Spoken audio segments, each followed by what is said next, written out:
এই দোয়াটা পড়ার দরকার আছে না নাই? সকালবেলা যদি পড়েন 3 বার, সারাদিন তারা আপনার জন্য মাগফিরাতের দোয়া করবে। আর ওই দিন ইন্তেকাল করলে আল্লাহ তাআলা শহীদ হিসেবে আপনাকে কিয়ামতের দিন দাঁড় করাবে। আবার সন্ধ্যাবেলায় যদি পড়েন, সারা রাতের জন্য 70,000 ফেরেশতা মাগফিরাতের দোয়া করবে। ওই রাতে মারা গেলে শাহাদাতের মৃত্যু নসিব হয়ে যাবে। সকাল সন্ধ্যার যে জিকির, এই জিকিরের অন্তর্ভুক্ত করে নেবেন এই ওয়াজিফাটা। হুয়াল্লাহুল্লাযী লা ইলাহা ইল্লাহু আলিমুল গায়বি ওয়াশ শাহাদাতি হুয়ার রাহমানুর রহিম।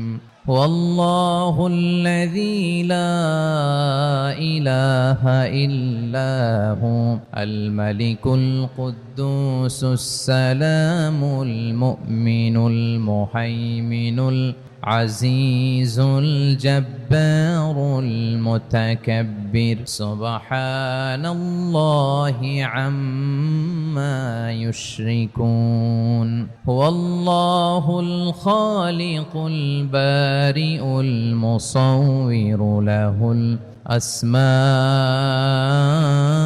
الحسنى يسبح له ما في السماوات والأرض وهو العزيز الحكيم.